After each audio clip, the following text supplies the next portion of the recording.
আজকে শুধু পার্লারের ডিভোর্সের গল্প, কার ব্রেকআপ হয়েছে, কে কটা প্রেম করেছে, তারপরে হচ্ছে কার বয়ফ্রেন্ড কিরকম, কাউকে সময় দেয় না, কি করে না, শুধু এই সব আলোচনা হয়েছে।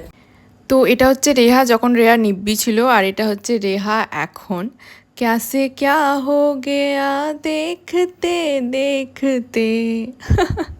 তো আমি চলে গেছিলাম রেহার পার্লারে।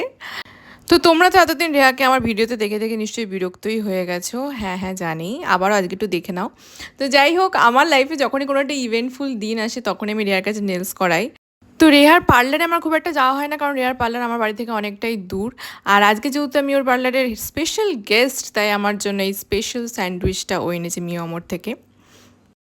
যখন রেহাদি নেলস করে নর্মাল কথা না বলে, তখন 1 ঘন্টার মধ্যে হয়ে যায়। আর যখন কথা বলে, নিজেও বকবে কাস্টমারও বকবে, তখন তো 1.5 থেকে 2 ঘন্টা লাগবে। তো এখানে আমার হেয়ার কালারের প্রসেস স্টার্ট হয়ে গেছে। অ্যাকচুয়ালি কালার না, এটা একটা হাইলাইটস করিয়েছি আমি। অ্যাকচুয়ালি আমার গ্রে হেয়ারের এত প্রবলেম যে সেটাকে ধামাচাপা দেওয়ার জন্য অ্যাকচুয়ালি আমাকে এই কালারগুলো করাতে হয়। আর যত আমি কালার করাচ্ছি তত আরও বেশি গ্রে হেয়ার বেরোচ্ছে। তো জিনিসটা একটা লুপের মতো চলছে, কিছু করার নেই গাইজ। নিজেকে সুন্দর রাখার জন্য, সুন্দর দেখানোর জন্য এগুলো তো একটু করতেই হবে। আর এখানে রেহা একটা বোতল দেখাচ্ছে অরিজিৎকে, তোমরা দেখতে পাচ্ছ ভিডিও কলে। অ্যাকচুয়ালি এই বোতলটা হচ্ছে সঞ্চিতার। তো এই 10 টাকার বোতলটা আমি কেষ্টপুর থেকে নিয়ে এসেছি সন্তোষপুরে, আবার রেহা এটাকে সন্তোষপুর থেকে গড়িয়াতে নিয়ে যাবে। তো গাইজ, আমরা না জিনিসপত্রের খুব ভ্যালু করি, সে 10 টাকার জিনিস হোক আর 100 টাকার জিনিস হোক। ও যাই হোক, তারপর মনে পড়লো এই কালারটাকে ওয়াশও করতে হবে। তো যাই হোক, এখন কালারটাকে ওয়াশ করার পালা। আর আমি তখন থেকে দেখে যাচ্ছি যে কালারটা আমার কতটা এসেছে, কারণ এবার আমি একটু লাউড কালার করতে চাইছিলাম।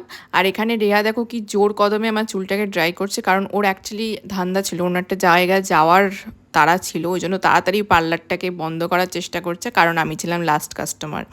তো যাই হোক, এখানে আমার চুল অলমোস্ট ড্রাই হয়ে গেছে, এবার হচ্ছে কালারটা দেখার পালা। So here is my final look guys. তো তোমরা হয়তো এই ভিডিওটা অলরেডি আমার স্টোরিতে দেখে নিয়েছো। তো আমি মেনলি আমার গ্রে হেয়ারগুলোকে কভার আপ করার জন্য আর একটা লিটল মেকআপের জন্য এই হাইলাইটসটা করিয়েছিলাম। তো এখন অলমোস্ট দেখতে পাচ্ছ আমার গ্রে হেয়ারগুলো কভার আপ হয়ে গেছে। তো এটাই একটা নিনজা টেকনিক গ্রে হেয়ারকে কভার আপ করার। তো তোমরা যদি এরকম হেয়ার কালার করাতে চাও তাহলে কন্ট্যাক্ট রেহা দাস, অলরেডি আমার প্রোফাইলে দেখতেই পাবে। Thank you so much.